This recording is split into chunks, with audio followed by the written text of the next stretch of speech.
Y ahora vamos a pasar a la justificación según Pablo por Blake White. Ya hemos visto unos comentarios iniciales que tuvo Blake White sobre la propuesta de la nueva perspectiva de Pablo. Ahora vamos a tratar de cubrir lo más rápidamente posible el tema de la justificación como Blake White la encuentra en la Escritura. Dice así, la justificación según Pablo se refiere al veredicto de Dios de no culpable en el juicio final, traído al presente por fe. Ya con eso nos está diciendo una tremenda declaración en cuanto a la definición de la justificación desde el tiempo de la Reforma. Es así como el movimiento reformador entendió todo esto, ¿verdad? Y estamos hablando de luteranos, estamos hablando de reformados, calvinistas, o presbiterianos, estamos hablando aún después de movimientos como los bautistas, estamos hablando de, en fin, de todo lo que es el protestantismo en general, en cuanto al entendimiento, se refiere al veredicto de Dios de no culpable en el juicio final, pero traído al presente. Esa declaración en el juicio final de no culpable se ha traído al presente y se te aplica a ti por fe al momento en que tú crees en Jesús. Ese es el punto. El verbo justificar está construido de la misma raíz que justicia. El erudito George Ladd resume la doctrina de la justificación como sigue. La idea raíz en la justificación es la declaración de Dios, el juez justo, de que aquellos que creen en Jesús, a pesar de qué tan pecadores puedan ser, son declarados justos, son vistos como siendo justos debido a que en Cristo estos han venido a tener una relación recta para con Dios. Aunque acá dice son declarados justos, son vistos como siendo justos. El significado de la justicia de Dios, según Pablo, es debatido ferozmente también, pero es casi universalmente consensuado que el verbo justificar es estrictamente forense. Ya les expliqué qué significa la palabra forense en la sección anterior. Esto es una declaración legal. Romanos 8:33 dice, ¿quién acusará a los escogidos de Dios? Dios es el que justifica, o sea, el que los declara justos. Romanos 2:13, letra B, dice, los hacedores de la ley serán justificados. Esto es, vindicados o confirmados en la Corte de Justicia Divina en el día final. Varios textos contrastan entre el ser justificado por fe y el ser justificado por las obras de la ley. Nadie es justificado por las obras de la ley. Dios es quien justifica al impío. Continuamos. La doctrina de la justificación por fe es contrastada con la justificación por obras, mostrando que aquel que tiene fe en Cristo es declarado justo para ser acepto ante Dios. Hemos visto que la idea central de la justicia de Dios en el Antiguo Testamento es forense, a pesar de que Pablo usa el grupo de palabras sobre justicia de muchas maneras. La justicia de Dios es fundamentalmente forense cuando es usada en contextos que explican la obra de Dios en Cristo. Y ahí tenemos varios pasajes bíblicos. Los eruditos usualmente optan por una de las tres opciones sobre la justicia de Dios. O sea, por definir qué es lo que es la justicia de Dios. Uno, o es un atributo de Dios. Dos, es un estatus dado por Dios. O tres, es una actividad de Dios. No es lo mismo cada cosa. Atributo es una cosa, estatus es otra cosa y actividad es otra cosa. En la opinión presente del autor, o sea, de Blake White, la exégesis de Douglas Moo, que es otro erudito evangélico, es la más cercana a lo que quiso decir Pablo cuando él define la justicia de Dios.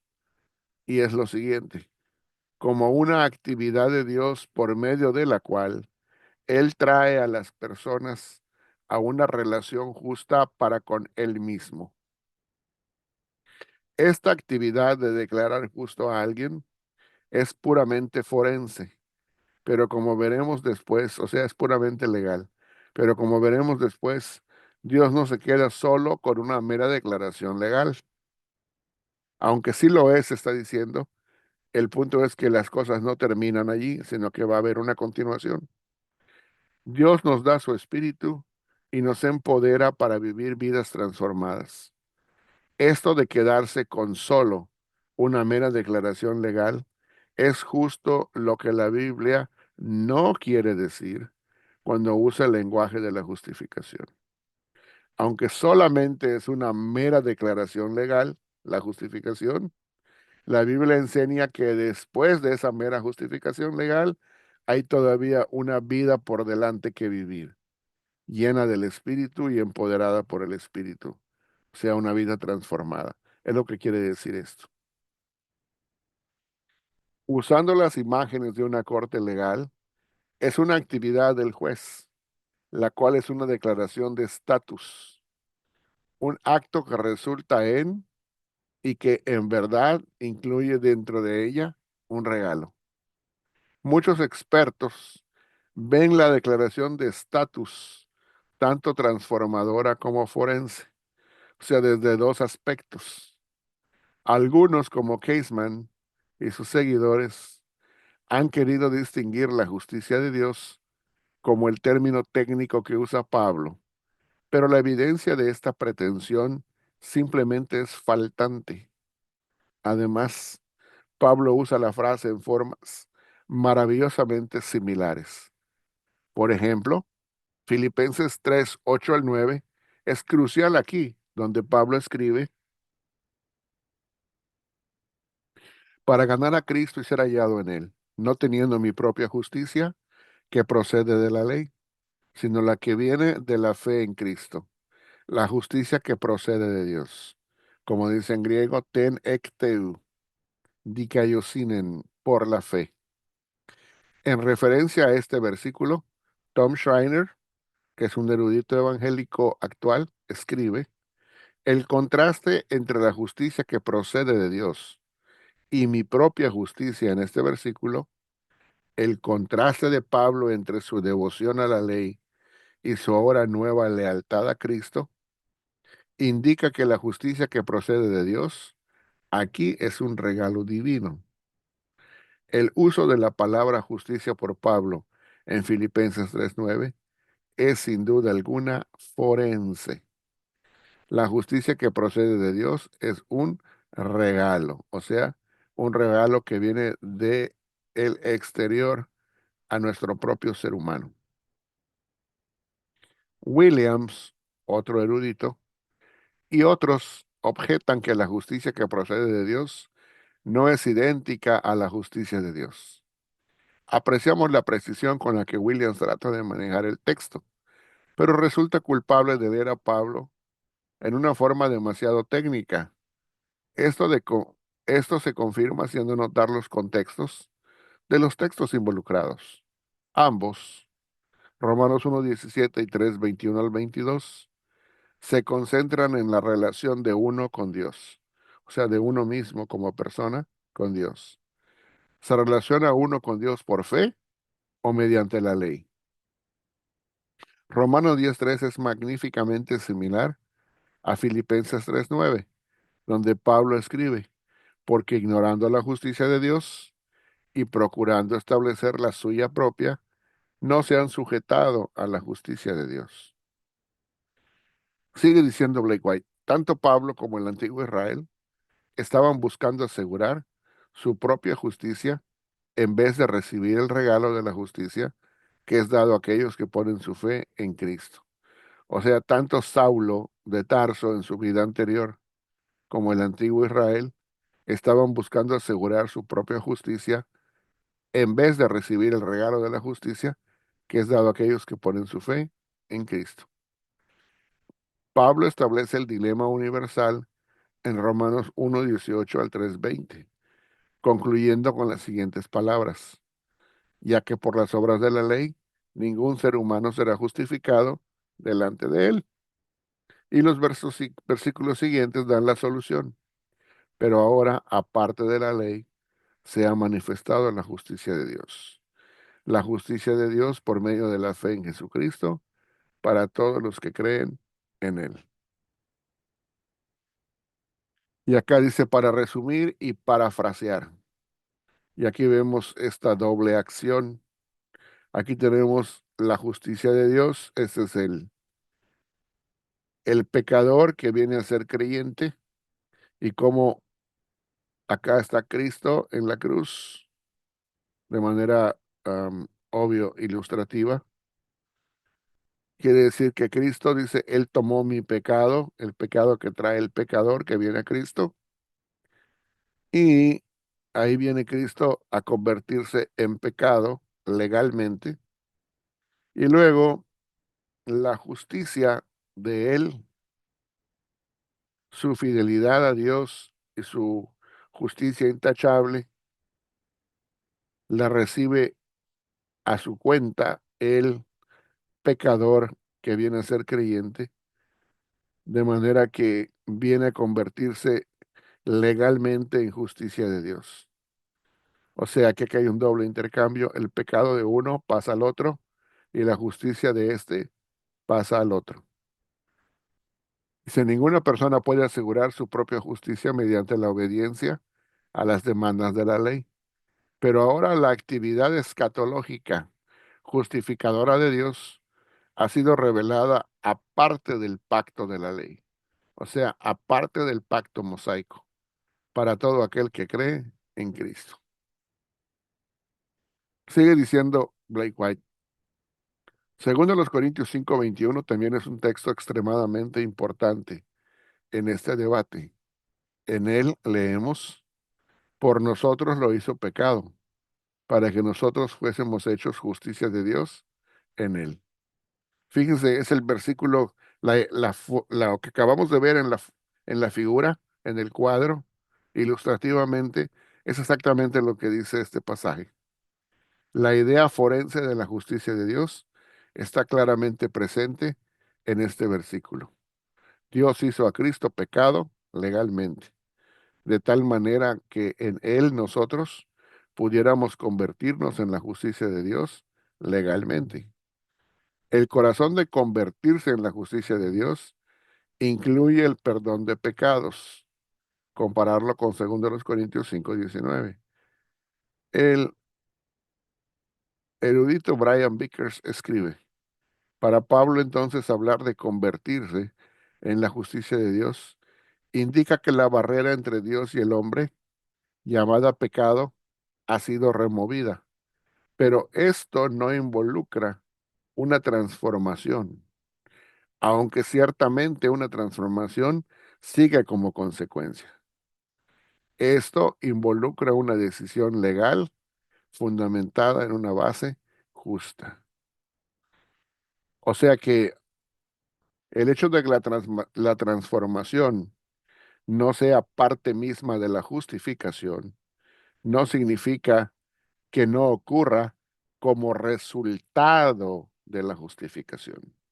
No significa que no ocurra como consecuencia de la justificación.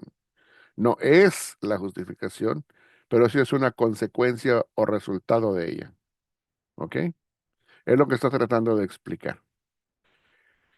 El sacrificio sustitutorio de Cristo está claramente presente. Cristo fue considerado como pecado, de tal manera que nosotros pudiéramos ser considerados como justos en Él. Luego entonces, la justicia de Dios no puede limitarse solo a su justicia salvífica. En la cruz de Cristo, ambas, la justicia salvífica y la justicia enjuiciante, se encontraron, o enjuiciadora, ¿verdad? Se encontraron. La ira y la misericordia se besaron en la cruz. Y continúa explicando. Dios juzga y condena a su Hijo, de tal manera que Él puede justificar al impío sin comprometer su justicia. La justificación de Dios y la justificación de aquel que confía en Cristo están juntamente ligadas. Algunos eruditos enseñan que la justificación no tiene mucho que ver sobre cómo uno viene a ser acepto para con Dios, es decir, la soteriología, que tiene que ver con la salvación, sino cómo uno se convierte en un miembro de la comunidad del pacto, es decir, tiene que ver con la iglesia o la eclesiología, que es lo que yo le decía al hermano Mervin hace un rato cuando hizo la pregunta. Por eso dice aquí que la justificación entonces, cuando viene a ser redefinida, es como uno se convierte en un miembro de la comunidad del pacto, como uno se convierte en miembro de la iglesia, básicamente. Ya no es como uno es acepto con Dios, sino como uno es acepto para la iglesia. Son dos cosas completamente diferentes. O sea que mi salvación viene a ser mi membresía en la congregación. Es lo que da a entender como consecuencia esta nueva redefinición de justificación. Recientemente Michael Bird propuso una vía media, una posición intermedia entre el punto de vista tradicional y el punto de vista de la nueva perspectiva, argumentando que la justificación debe verse, fíjense, tanto como una declaración forense, que es lo tradicional, lo de la reforma, como una membresía en la comunidad del pacto, que es la nueva perspectiva. O sea, ni una ni la otra, sino ambas. Esta vía media es un punto de vista atractivo, ya que la teología reformada tradicional ha sido a veces negligente en incorporar los aspectos corporativos y comunales de la teología de Pablo. Pero este punto de vista al final no es convincente. La membresía en la comunidad del pacto, escuchen esto, la membresía en la iglesia básicamente es obviamente absolutamente vital para el apóstol Pablo, pero el texto no permitirá que la membresía en la iglesia o en la comunidad del pacto sea empujada bajo el paraguas del lenguaje de la justicia. O sea que el texto no permite realmente, según una buena exégesis, que nosotros pongamos ser miembro de la iglesia como, como definición de lo que es la justificación, bajo ese paraguas del lenguaje. El texto no lo va a permitir, dice, es forzar el texto. Continúa diciendo, la membresía en la comunidad del pacto o ser miembro de la iglesia es una implicación fundamental o el resultado de la justificación, pero no es la justificación misma. Sí, venir a ser parte de la iglesia es un resultado de ser justificados, pero no es la justificación misma. Nosotros no ganamos una relación recta para con Dios por ser contados en su comunidad del pacto, o sea, por ser contados en la iglesia. En vez de ello, o sea, al revés, nos convertimos en parte de la comunidad del pacto en virtud o en consecuencia de la posición recta que se nos da en Cristo. O sea que primero somos justificados y luego somos incorporados a la iglesia, ¿verdad? No al revés. No primero pasamos a ser parte de la iglesia y al mismo tiempo nos dicen, esa es tu justificación. No, esa es una consecuencia. Otros eruditos acusan al punto de vista propuesto en este libro de ser una ficción legal. O sea, siempre han acusado a algunos al punto de vista tradicional de la reforma de que es una mera ficción porque decimos que es algo legal o porque se ha dicho que es algo legal. Sin embargo, esta objeción no tiene peso debido a que el regalo de la justicia es real. La ira de Dios ha sido removida y ahora no hay condenación para el creyente en Cristo. El erudito George Ladd escribe, la relación de uno con Dios no es ficción. Esta declaración forense de parte de Dios es tan real como la vida de uno en el Espíritu. La justificación es un aspecto de la salvación multifacética encontrada en unión con Cristo. Cada aspecto de la salvación no puede incluirse como parte de la justicia, según Pablo. Hay muchas cosas que vienen con la justicia, pero no todo es justificación. Las bases para la justificación e imputación, sigue diciendo aquí. Dice, la base de la justificación es la muerte y resurrección de Jesucristo. Romanos 5:9 dice que hemos sido justificados por su sangre, o sea, por su muerte en la cruz. La base de la justificación no debe ser encontrada en nuestras obras, en nuestra fe o en la obra del Espíritu Santo en nosotros, sino en la obra objetiva del Cristo resucitado. Esto es de suma importancia. La justificación no debe ser encontrada en nuestras obras o no se debe basar en nuestras obras, no está basada en nuestra fe y tampoco está basada en la obra del Espíritu en nosotros. Eso es la conversión, sino en la obra objetiva del Cristo resucitado. O sea, está basada en algo que ocurrió fuera de nosotros en la cruz del Calvario. Fue algo forense. La base de la justificación es algo forense. Si por la ley fuese la justicia, entonces por demás murió Cristo, dice Galatas 2:21. Romanos 3:21 al 26 es un pasaje crucial para entender la salvación en Cristo y dice en la carta a los romanos y de hecho en todo el Nuevo Testamento. Esta sección previa puede resumirse en 3:10 y 3:23. Dice, no hay justo ni siquiera uno, por cuanto todos pecaron y están destituidos de la gloria de Dios. Pablo nos da la solución al problema de la caída universal en el pecado por la humanidad en el 3:21 al 26, como Donald A. Carson correctamente nota. El problema no es primera y principalmente el fracaso de Israel, ya sea nacional o de otro tipo. El problema no es primera y principalmente el uso, el uso inapropiado de la ley. Y escuchen, porque esto es lo que va a venir a ser la nueva perspectiva de Pablo en su definición. El problema no es primera y principalmente la urgencia de vincular judíos con gentiles. Todo esto son temas legítimos en esos capítulos. Sino el problema primera y principalmente es la ira de Dios dirigida contra todo ser humano, sea judío o gentil por igual. Una ira provocada por la maldad humana universal. Ese es el verdadero problema. O sea, la nueva perspectiva de Pablo trata de decirnos que el problema es que hay una división entre judíos y gentiles y hay que buscar cómo arreglar eso. No, acá no.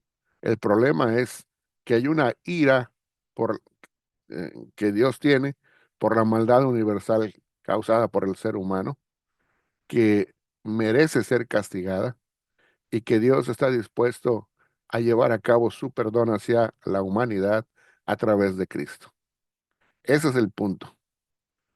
Todos están condenados, pero ahora, en esta nueva época de la historia de la redención, inaugurada por Cristo, la actividad justificadora escatológica de Dios está disponible para todo aquel que cree.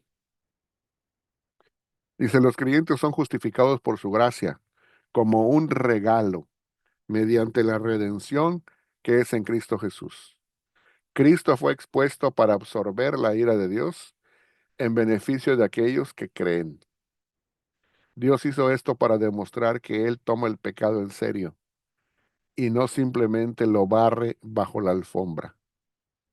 Sin la cruz de Cristo, la justicia de Dios podría ser cuestionada, pero Dios toma su nombre extremadamente en serio, de tal manera que Él derramó su ira sobre su Hijo, para demostrar que Él es justo, o sea, para consigo mismo, para con la ley que Él dio, y también, al mismo tiempo, Él es el que justifica al impío. O sea, las dos cosas son llevadas a cabo según su propósito. Como se ha dicho más arriba, muchos eruditos están negando la doctrina de la imputación como una enseñanza legítima de Pablo. De forma significativa, la doctrina de la imputación está siendo cuestionada tanto por eruditos que se adhieren a a la nueva perspectiva como por los que la niegan. Históricamente, la doctrina de la imputación ha sido vista como un corolario inmediato de la doctrina de la justificación según Pablo. ¿Cómo podemos, perdón, qué podemos concluir de este debate? Se debe admitir francamente, junto con George Ladd, que Pablo nunca expresamente dijo que la justicia de Cristo es imputada a los creyentes. Pablo no lo dijo de esa manera. Deberíamos concluir entonces que la doctrina de la imputación no está en el texto, sino que simplemente es una categoría sistemática impuesta sobre Pablo. O sea, esa es la pretensión de los que rechazan la imputación. La respuesta es no. La solución la encontramos en el lenguaje de Pablo que usa la frase en Cristo. Acá viene la explicación. Hermann Ridderbos, que es otro erudito, un erudito europeo, escribe, el fundamento para la doctrina de la justificación también reposa en la unidad corporativa de la unidad de Cristo con los suyos. Puesto en otras palabras, la imputación tiene lugar en nuestra unión con el Cristo resucitado. De hecho, ser incorporados en Cristo, que es justo, es la base de la imputación. Calvino resume en este punto de vista amablemente, y acá pone una cita de Calvino. Cristo, habiendo sido hecho nuestro, nos hizo partícipes con Él en los dones con los que Él ha sido dotado. Nosotros, por tanto, no lo contemplamos fuera de nosotros mismos desde lejos, de manera que su justicia sea imputada a nosotros, sino porque nosotros desde cerca nos vestimos de Cristo y somos injertados en su cuerpo. En pocas palabras, porque Él se digna de hacernos uno con Él. Por esa razón, nosotros nos gloriamos de que tenemos compañerismo con Él. Sigue explicando Blake White. White, perdón. Pablo escribe, mas por Él estáis vosotros en Cristo Jesús, el cual nos ha sido hecho por Dios sabiduría, justificación, santificación y redención. Es en Él que nosotros nos convertimos en justicia de Dios. Gálatas 2:17 dice, si buscando ser justificados en Cristo, y Romanos 8:1 dice, ahora pues ninguna condenación hay para los que están en Cristo Jesús. En Filipenses 3:7 al 9 dice, Pablo quiere contar sus previas ganancias como pérdida para ganar a Cristo, y entonces dice, y ser hallado en Él, no teniendo mi propia justicia que es por la ley, sino la que es por la fe en Cristo, la justicia que es de Dios por la fe. Y aquí podemos ver, perdón, la base de lo que él está argumentando. Continúa, por fe, Cristo se convierte en la cabeza del creyente en el nuevo pacto. Una vez el hombre estuvo en Adán, ahora el creyente está en Cristo, mediante la fe. El pecado de Adán trajo condenación, claramente un término legal, mientras que el acto de obediencia de Cristo trajo justificación y vida, según Romanos 5:18. Cristo es el representante legal, obrando en representación de su pueblo, porque así como en Adán todos mueren, también en Cristo todos serán vivificados. Su muerte asegura el perdón de pecados y su resurrección efectúa nuestra justificación. Fíjense, su muerte asegura el perdón de pecados y su muerte efectúa o confirma nuestra justificación, según Romanos 4:25. Su resurrección es la justificación, la vindicación o confirmación de Él, y nosotros compartimos en su justificación mediante la unión con Él por fe. Por esta razón y otras más, Michael Beard, otro erudito, ofrece la propuesta de deshacernos del lenguaje de justicia imputada y hablar en vez de ello de justicia incorporada. Él argumenta que la justicia incorporada es lo que sucede a nivel exegético, pero sostiene que el término imputación es una etiqueta válida dentro del discurso de la teología sistemática, no bíblica, sino sistemática.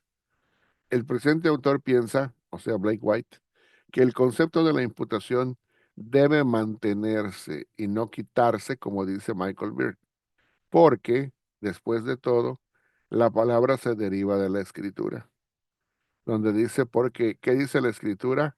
Creyó Abraham a Dios y le fue contado por justicia o imputado por justicia, que sería el equivalente. Donald Carson muestra el paralelo como sigue. En Romanos 4:5 dice, Dios justifica al impío. Y en 4:6 dice, Dios atribuye, o su equivalente, imputa justicia sin obras. Entonces ahí vemos, el equivalente es atribuir, es lo mismo que imputar o poner a la cuenta de alguien, ¿verdad? Carson, concordando con Bert, también muestra que los diferentes dominios de discurso, exégesis y teología tienen que mantenerse en mente. Acá seguimos hablando de lo que es la imputación. Hablando estrictamente, ningún pasaje de Pablo habla de que nuestros pecados son imputados a Cristo y su justicia imputada a nosotros. Pero considerando el lenguaje en Cristo de Pablo y la síntesis de muchos textos clave, podemos decir que la doctrina de la imputación es una conclusión lógica inevitable. Esos eruditos que quieren incorporar el concepto de la transformación bajo el lenguaje de la justificación de Pablo, también niegan la doctrina paulina de estar en Cristo, otra negación más, la cual es mucho más abarcadora que las categorías dadas al lenguaje de justicia o justificación. El lenguaje de en Cristo de Pablo, nuestra unión con Cristo, permite hablar en categorías transformadoras y legales simultáneamente, sin combinar una dentro de la otra. Y eso es muy bueno. Los elementos forenses y transformadores no se contraponen el uno al otro, según Pablo, sino que ambos deben ser encontrados en unión con el Cristo resucitado. Ser declarados justos, o sea, la justificación, y la vida en el Espíritu, es decir, la santificación, ambas son distinguibles. O sea, una cosa es una y otra cosa es la otra, pero son facetas inseparables, o sea, que van unidas, de estar unidos a Cristo por fe. La caída de Adán dejó al mundo culpable y esclavizado, mientras que Cristo y el Espíritu vencen a ambas cosas, la culpabilidad y la esclavitud. Y ya vamos casi concluyendo, dice, de tal manera que en la justificación el creyente tiene una posición justa frente a Dios, pero este estatus va acompañado con el poder del Espíritu Santo. Pablo no podía imaginarse a una persona que haya sido justificada, pero que siga viviendo en la carne o en la carnalidad. La unión con Cristo, ella misma siendo una realidad forense, es la base objetiva para la obra transformadora de Dios mediante el Espíritu. Hablar de vidas cambiadas sin la declaración de justicia por parte de Dios o hablar de la declaración de justicia de parte de Dios sin vidas cambiadas es hacerle a la teología de Pablo una gran injusticia.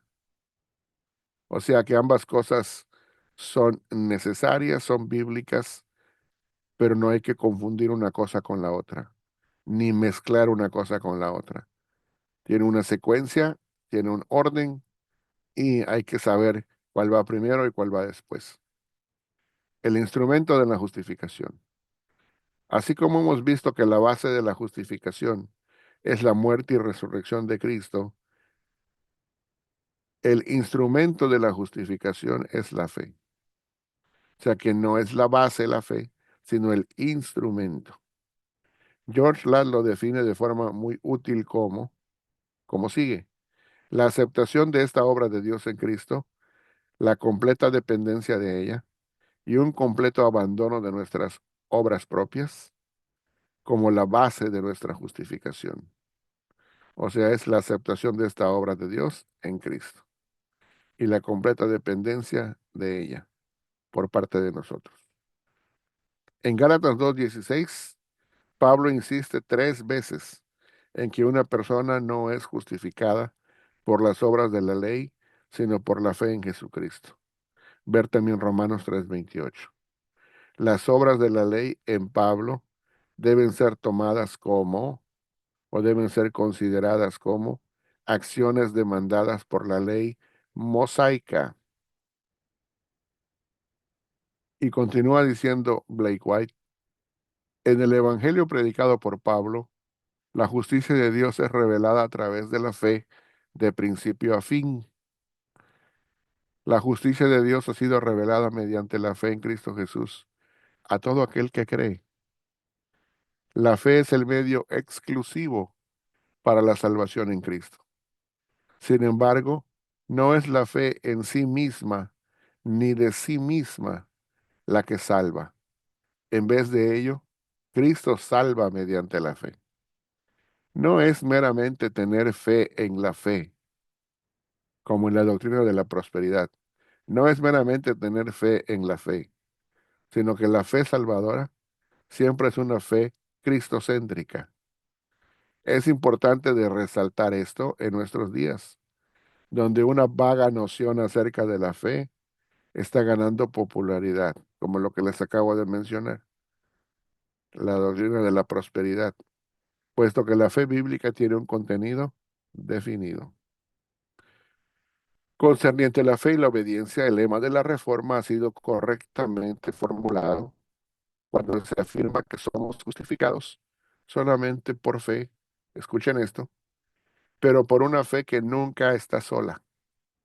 La fe y la obediencia son distintas y no se deben de mezclar, pero son absolutamente inseparables. Una cosa es una cosa, la otra es la otra, pero es la obediencia la que va a ser producida por la fe, no al revés. No es el obrar más lo que produce mi fe, sino al revés. Es la fe en Cristo lo que va a producir mi obediencia.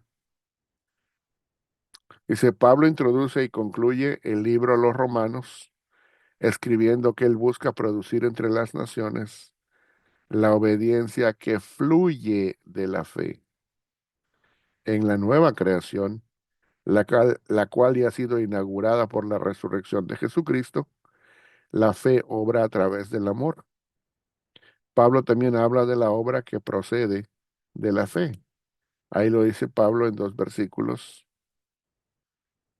Y la fe siempre da testimonio público en actos de obediencia. En las palabras de Martín Lutero, vamos a hacer una cita rápida, o es una cosa viviente ocupada, activa, poderosa esta fe. Y siendo así, es imposible para ella el no hacer buenas obras incesantemente. La fe no pregunta si hay buenas obras para hacer, sino de que antes de que surja la pregunta, ella, o sea, la fe, ya las ha hecho y está siempre pronta a hacerlas, es decir, las buenas obras. Aquel que no hace tales obras es un hombre sin fe. Cerramos la cita. La mera aceptación de que la fe no se expresa en obras es una fe falsa. Tom Schreiner escribe, la fe inevitablemente se manifiesta a sí misma en obediencia, de tal manera que la fe es la semilla y las obras son el fruto. Blake White lo pone de esta manera. La fe es la raíz y la obediencia el fruto necesario. Vamos a la última parte y con esto vamos a concluir el juicio final. La doctrina paulina de la justificación está decididamente ubicada en el juicio final y está distorsionada en la medida en que esta perspectiva del fin de los tiempos se desvanece. Junto con muchos otros temas y doctrinas en el Nuevo Testamento, la doctrina de la justificación tiene un aspecto del ya, pero todavía no, o sea, de la escatología inaugurada. Hemos visto que Pablo considera la justificación como un evento pasado, el cual ocurre cuando una persona confía en Cristo. Sin embargo, él también puede hablar de la justificación como algo futuro. Y aquí menciona algunos versículos en donde se menciona la justificación como algo del futuro. Los creyentes han sido justificados y serán salvos de la ira de Dios. Por la fe en Cristo Jesús, el juicio final en el futuro para el creyente ha sido traído al presente. Para el creyente, el juicio final ya ha sido ejecutado en la muerte y resurrección de Cristo y es recibido por fe aquí y ahora. El veredicto del día final ya ha sido declarado por adelantado para aquellos que creen en Jesús. Eso es tremendo. La enseñanza de Pablo de que uno es justificado por fe aquí y ahora y todavía juzgado en el futuro de acuerdo a sus obras no es una contradicción. Y aquí voy a explicar por qué. El juicio de acuerdo a las obras no será considerado una valoración de actos, sino una manifestación de las personas por sus obras. Es como decir, ahí se va a ver quién es verdaderamente cada una de las personas. Como se mencionó antes, Pablo no tiene una categoría para una persona que es justificada, pero que no persevera. La fe salvadora inevitablemente se manifiesta a sí misma en vidas cambiadas, y la unión con Cristo contiene realidades forenses y transformadoras que fluyen de ella. Con esto vamos a acabar, es la última diapositiva, y aquí tenemos la foto del que presentó esta refutación de la nueva perspectiva sobre Pablo, que es Blake White. Dice así: las buenas obras son necesarias para la salvación, pero no en el sentido de que ganan el favor de Dios, sino ¿en qué sentido? En el que sigue, como una evidencia de una salvación ya otorgada en Cristo. El fundamento final para la absolución en el juicio final es la muerte y resurrección de Cristo, no la conducta suya ni la mía, siendo apropiada por los creyentes mediante la fe. Por lo tanto, ya no hay condenación para aquellos que están en Cristo Jesús, como dice Romanos 8:1. Así que hemos visto que la justificación es el punto de partida, es el gran indicativo, es la base de nuestras buenas obras y de nuestra vida transformada. La obediencia se espera como producto de ella, pero todo fluye de nuestra posición justa ante Dios. Y con esto concluye, y creo que es una cita memorable. Apréndansela, dice así: obramos desde nuestra justificación, no hacia ella. No obramos hacia la justificación, sino que obramos desde nuestra justificación porque ya la tenemos. Ya la tenemos. En otras palabras, el indicativo, la justificación, antecede al imperativo, la obediencia. Y con esto concluimos. Y acá viene la pregunta.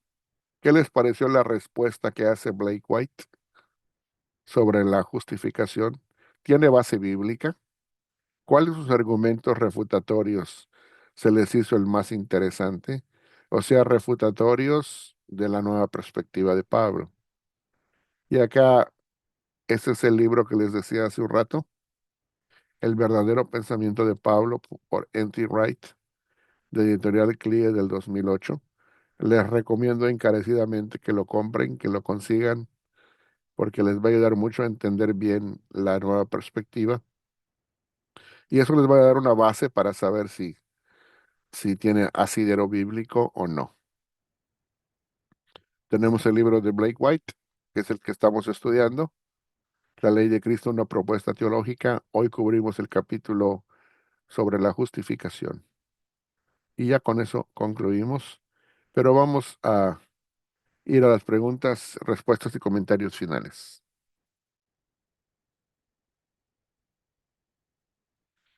Bueno, mis hermanos, ¿qué les pareció la parte refutatoria de Blake White sobre la justificación? ¿Lo explicó a cabalidad? ¿Qué piensan?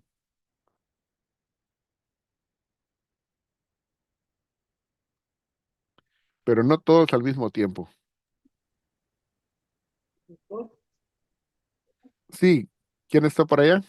Omar. Mi querido hermano, pues solamente felicitarte por la exposición. Me parece que para lo que puso el hermano Blackwell en su libro, me llama poderosamente la atención el hecho de que nos haga reflexionar sobre qué es la justificación en estas tres opciones, las cuales las tres son verdaderas, pero que una es la crucial con respecto al Evangelio, ¿no? Una es la justicia, puede ser un atributo de Dios, ¿no? Puede ser un don de Dios, pero también es una actividad. Esa fue la última que yo pensé, pero resulta que es la que más sentido hace, ¿no? Ajá. Porque, porque parte de esa actividad no solamente es declararnos justos delante de Dios, sino que Él obra con nosotros Ujú, para que, como dice Pablo, que para que andemos en buenas obras en las cuales Él de antemano preparó para que anduviéramos en ellas. Entonces, me parece que esto también tiene que ver mucho con el estar en Cristo. Recuerdo ujú, mucho ese pasaje de Lucas, ¿no? Donde nuestro Señor hace referencia a ese juicio final, en el cual muchos le dirán, Señor, pero en tu nombre hicimos esto, hicimos aquello, y dimos de comer a los pobres, y echamos demonios. Y el Señor les dice, apartados de mí, hacedores de maldad, nunca os conocí, ¿no? Y es que si nosotros intentamos simplemente hacer las obras con el fin de ser justificado, sin estar en Cristo, pues realmente nunca vamos a tener una posición recta delante de Dios. Nosotros hacemos las obras porque estamos en Cristo, porque nos sabemos ya justificados y porque sabemos que hemos sido aceptos, no en virtud de nuestras buenas obras, sino en virtud de que en su misericordia nos acercó a Él, ¿no? sí, quizá lo podemos ver Y así, de que hemos sido aceptos ujú, no por nuestras buenas obras, sino por la buena obra de Cristo, ¿verdad? exacto, exacto. Y bueno, esto también nos lleva a pensar entonces que en el día final, como bien lo dice el Blake White, el juicio final no es para ver si vas a ser aceptado o no, sino, sino simplemente es un juicio vindicativo para demostrar que siempre estuviste en Cristo y que las obras que hiciste las hiciste en Cristo, no como una obra Ujú, independiente para tratar de complacer a Dios o tratar de demostrarle a Dios lo bueno que es. Entonces, ujú. por eso es que algunos hermanos dicen que el juicio de cristianos ya fue llevado a cabo y fue llevado en la cruz de Cristo. Ahí es donde todos Así los es. cristianos fueron enjuiciados. Y de manera que el juicio final lo vemos ahora solamente como un acto vindicativo en el que Dios dice, sí, desde siempre, mi hermano Ben, Giselle, Malvin, todos mis hermanos que están aquí, siempre estuvieron en Cristo y las obras que hicieron son aceptas, Ujú. ¿no? Por eso es Es que que es como decir, por eso es ¿estás de que dice acuerdo? que Por eso es que dice también ahí Juan, ¿no? En el Apocalipsis, que van a ser juzgados de acuerdo a sus obras, porque la obra del cristiano es creer en Cristo. Esta es la obra, Ajá, ¿no? Dice, esta es la así obra, es. que crean Todo en eso, ti y en Jesús, en Cristo, el que tú has enviado. así es. No hay más. Es la única. Así es, hermano. Bueno, pues no, me parece excelente la propuesta de Black White de respuesta. Realmente a veces los debates académicos son muy desgastantes porque citan demasiadas, no solamente referencias bíblicas, sino también a veces tradiciones judías, textos del Talmud, de la tradición judía, etcétera, etcétera. Pero al final del día creo que podemos entenderla perfectamente bien en la refutación que hace. Me parece que es completamente, no sé lo que opinen mis demás hermanos. Sí, así es. Muy, muy, muy buena el comentario. Gracias, Omar. Y hermano Mervin, si pudiera repetir la pregunta que me hizo hace un rato.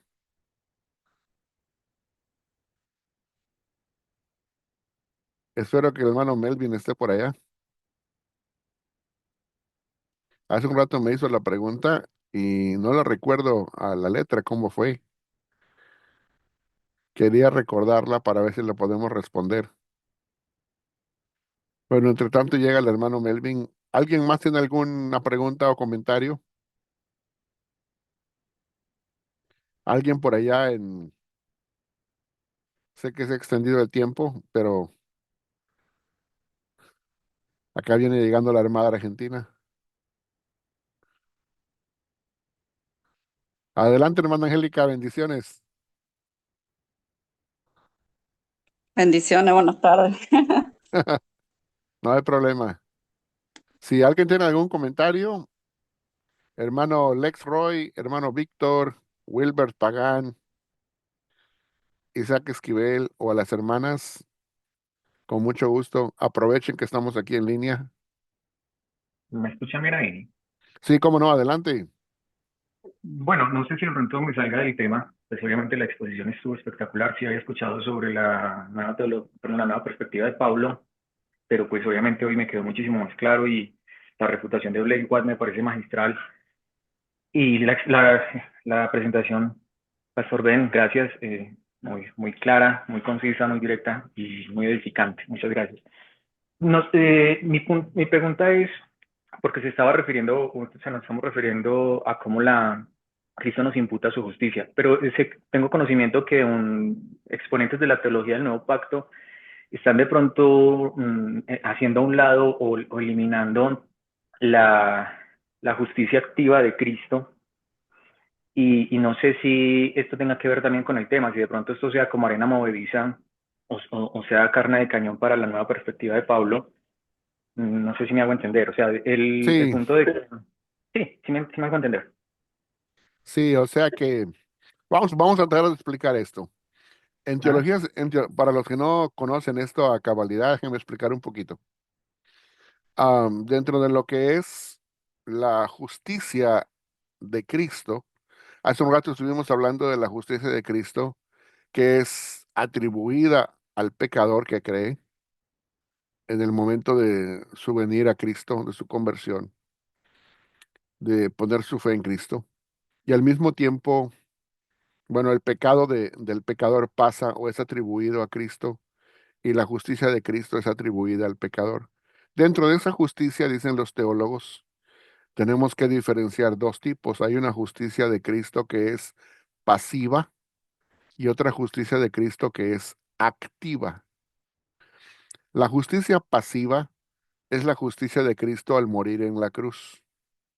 ¿Por qué es pasiva? Porque no está haciendo nada, nada más está colgado y su justicia está allá y su mero derramamiento de sangre purifica, limpia y justifica nuestros pecados por fe. La justicia activa de Cristo es aquella que Él cumplió durante su ministerio y durante su vida, al estar cumpliendo todos los mandamientos de la ley mosaica y todos los requerimientos justos de Dios durante su vida y lo hizo en una forma perfecta. A lo que se refiere el hermano Alexander, que acaba de hablar, es que hay algunos proponentes de la teología del nuevo pacto que afirman la parte de la justicia pasiva, pero que niegan y rechazan la parte de la justicia activa. Ahora, para eso quiero decirle, hermano Alex, nada más que Blake White nos explicó la vez pasada cuando estuvo aquí, de que, y creo que en algún tiempo se lo hemos preguntado, de que algunos sí lo hacen, pero no son la mayoría. Es una minoría dentro del campo de la teología del nuevo pacto que rechazan la justicia activa como siendo imputada también a la vida del creyente, del pecador que cree. En lo particular, su servidor, yo sí creo en la imputación de ambos tipos de justicia, tanto la pasiva como la activa. Hay un pasaje en Romanos capítulo 8, del 1 al 3, si no me equivoco, o del 1 al 4, donde dice, para que los justos requerimientos de la ley se cumplieran en Cristo. Entonces, eso significa de que todo lo que la ley mosaica requería como justo requisito de cumplimiento para poder otorgar una justificación, Cristo o Dios lo hizo en Cristo, dice el pasaje. Si lo leemos despacio, es una revelación directa de que la justicia activa de Cristo también ha sido imputada a nosotros porque Él la logró y la ganó por nosotros y para nosotros. Si Él es nuestro representante, así como Él es nuestro representante en Adán, perdón, así como Adán era nuestro representante y nosotros estábamos en Adán en el tiempo antiguo, ahora que venimos por fe a Cristo, estamos en Cristo y todo lo que Cristo es, lo es por y para nosotros. Y si Él es justo en la cruz, también es justo en su vida. Y así venimos también a ser justos por imputación, tanto en la muerte como en la vida de Cristo. Ese es mi comentario que le puedo dar. Perfecto, muchísimas gracias, muy amable. Pero como le repito, la mayoría de los teólogos del Nuevo Pacto sí creen en la imputación de ambas cosas. Es una minoría los que se resisten a ello, ¿verdad? Sí, así es. Pero quizá algo que tengo en mente es, ¿esto puede ser como de apoyo para la nueva perspectiva de Pablo o no nada tiene que ver? Bueno, el único apoyo que pudiera hacer es que el que es de la nueva perspectiva de Pablo pudiera ser que nos diga, mira, ni entre el propio campo de ustedes tienen unanimidad. Hay algunos que están de nuestro lado y nos apoyan en cuanto a que no creen en la imputación de de la justicia activa. Pero solamente en ese sentido pudieran decirlo, pero nosotros pudiéramos responder, bueno, es una minoría, no es la mayoría, y segundo, que aunque no están dispuestos a apoyar la justicia activa de Cristo como imputada, eso no quiere decir que sean exactamente del mismo lado de ustedes, porque ustedes rechazan la imputación en todo sentido, y aquellos todavía apoyan la justicia pasiva de Cristo como imputada. Entonces nada más rechazan la mitad y aceptan la otra mitad.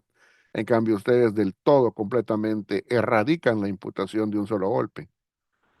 Entonces no estamos exactamente en lo mismo. ¿Sí me dio a entender?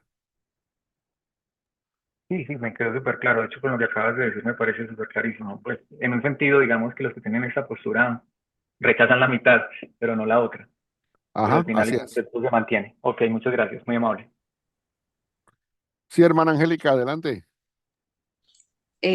Y estos que proponen, que rechazan la justicia activa, ¿qué proponen ellos? ¿Que tenemos que justificarnos? Bueno, Con el lo que el cuenta con punto es, serial. sí, yo creo que el punto aquí, lo que están diciendo ellos es que como hay diferentes propuestas o teorías sobre para qué Jesucristo vivió una vida impecable, por así decirlo, ¿no? Entonces, los que creemos en la sustitución, en la doctrina de la sustitución al mismo tiempo, estamos diciendo de que Cristo es nuestro sustituto tanto en la muerte como en su vida. Y si Él es nuestro sustituto justo, su justicia entonces es una justicia tanto en su pasividad al estar colgado en la cruz, como en su actividad al vivir sin pecado durante su vida. Entonces, aquellos que no quieren creer en la parte de la justicia activa, lo que dirían es, ¿con qué lo sustituyen? Con decir que el propósito de que Cristo tuvo al vivir su vida impecable no es para que esa justicia se nos imputara a nosotros, sino solamente para que nos sirviera de ejemplo de cómo debemos vivir. Es un ejemplo de moralidad, para que nosotros vivamos de la misma manera moral como Cristo vivió.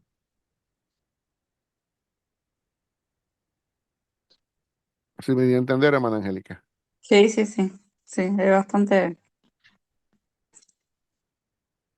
Pero la pregunta, mi pregunta para ellos sería, bueno, esto tiene muchas implicaciones, porque cuando uno no se cobija o no se acoge a la justicia activa de Cristo para decir que Él pagó por los pecados de todos nosotros, no solamente al morir, sino también al vivir perfectamente en un 100%. O sea que no solamente Él murió la muerte que nosotros debíamos de haber muerto en esa misma cruz, sino que Él vivió justamente en todo sentido para que su justicia se nos pudiera atribuir a nosotros, para que así ahora en nuestra vida, cuando nosotros fallamos en algo delante de la corte divina, aún siendo creyentes, la justicia de Él que Él vivió durante su vida se nos sea imputada cada vez que nosotros fallamos delante de Dios. Y los beneficios de la imputación significa que cuando usted falla, el Padre voltea a verle a usted y usted dice, yo por fe me acojo a la justicia activa de Cristo.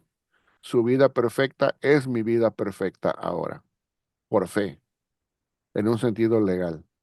Entonces, Dios dice, bueno, ahí está Angélica, pero no veo a Angélica. Veo a mi Hijo Jesús que la cubre con su justicia. ¿Qué le Claro, parece? exacto. ¿Qué le parece eso? Claro. Pero los que no creen en esa justicia activa, lo que van a decir es, cuando Dios diga, y tú, ah, tú que, ¿a qué te cobijas o a qué te acoges, verdad? Entonces, lo único que pueden decir es lo siguiente, Cristo fue el ejemplo perfecto para mí y si Él lo pudo lograr, eso significa que también yo puedo. Entonces, me cobijo a tu misericordia, que me perdones en lo que yo fallo, mientras sigo tratando de ser como Jesús. Sin embargo, eso no es lo que la Escritura nos muestra, ¿verdad? No sigue siendo un indicio de religión. Sí, Siempre siempre, recursos sí, humanos. siempre sigue siendo un indicio de autojusticia, ¿verdad? Ujú. O sea, trae consigo la implicación de que yo puedo guardar la ley, yo puedo guardar tus mandamientos, y si Cristo me dio ese ejemplo es porque yo puedo hacerlo así como lo hizo Él, porque si Él lo hizo como ser humano, también yo lo puedo hacer como ser humano. Entonces lo único que necesito es un empujoncito de tu Espíritu Santo, un poco más de apoyo y lo logro hacer, ¿verdad? Pero ese no es el mensaje del Evangelio. No, Entonces por eso yo no apoyo el ejemplo moral, o sea, la teoría del ejemplo moral de Cristo para nosotros, sino que yo apoyo la teología de la sustitución. Cristo es nuestro sustituto en muerte y en vida. exacto. Claro, él fue justo. O sea, él es justo, por eso vivió justamente. Ajá, para eso vivió por nosotros. Es que la gente Ujú. que no cree eso de la vida de Cristo, piensan que Él nada más murió por nuestros pecados. Pero yo digo, para mí Cristo no solamente murió por mis pecados, vivió también por mis pecados. ¿Mm? ¿Sí se fija? O sea que la justicia de Él es completa, tanto en vida como en muerte. y lo hizo por y para nosotros. Así es. Y la justicia de Él es mi justicia. Y yo me cobijo con su justicia, con su manto de justicia, y digo, ya no vivo yo, sino Cristo vive en mí. Y lo que vivo ahora en la carne, lo vivo en la fe del Hijo de Dios, quien me amó y se entregó por mí.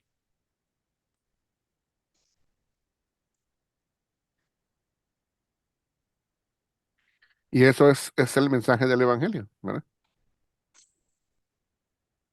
Ahora, aquellos otros no tienen, así como usted preguntó, ¿y qué es lo que ofrecen aquellos? No tienen nada que ofrecer. Tienen un saco roto que ofrecer. Lo único que tienen para ofrecer es su propia pseudo justicia. Porque recordemos que ahí dice el pasaje del profeta Isaías, porque nuestras mejores obras son como trapos de inmundicia delante de él. Sí. Entonces mejor nos acogemos a la justicia y a la obra perfecta de su Hijo, ¿verdad? Por fe. Confiemos en que Él lo hizo por nosotros. Y esa es la base de nuestra justificación. Lo que Él hizo por nosotros, no lo que nosotros hacemos por nosotros mismos. Claro, y ahí está nuestro descanso, porque si no seguimos, no, Así no es, si no sé, descansamos. nunca descansaremos. Entonces, Ujú. Muy buena pregunta. ¿Alguien más, mis hermanos? Un último comentario. Ya estamos para cerrar. Hermano Melvin, ¿regresó o todavía está ausente?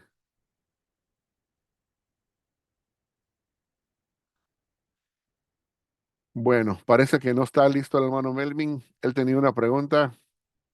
Bueno, mis hermanos, entonces nos vamos a retirar. Hoy vamos a concluir. Gracias a Dios tuvimos una buena clase, siento yo, y a todos aquellos que no pudieron estar, pues espero que la puedan ver por diferido. Ya de aquí a 15 días tengo una noticia que darles y con eso nos despedimos. De aquí a 15 días tenemos de nueva cuenta al pastor y teólogo, padre del movimiento de la teología del nuevo pacto, John Sens. Va a estar con nosotros por segunda vez el 18 de octubre. Así que traten de no perdérselo. Si tienen preguntas ahí que quieren hacerle sobre la ley de Cristo, el tema va a ser la ley de Cristo. Cualquiera cosa que sea sobre la ley de Cristo. Si tienen el libro de Blake White, lean. Y si tienen preguntas sobre el tema, también envíen las preguntas a su servidor y yo se las voy a pasar a el pastor y teólogo John Sens para que él nos responda de aquí a 15 días. Vamos a tener nuestra segunda entrevista con John Sens. Así que después de eso regresamos a las clases. ¿Ok? Bueno, me Muchas despido, gracias, mi hermano. Dios te Claro bendiga. que sí. Dios les bendiga. Nos vemos de aquí a 15 días. bendiciones. Prepárense. Preparen sus preguntas con John Sens, ¿ok? Felicidades, hermano. Bendiciones. Bendiciones. Bendiciones. Me Muchas despido. gracias. Un excelente día, bendiciones. Bendiciones a todos. Bendiciones, bendiciones. Me despido.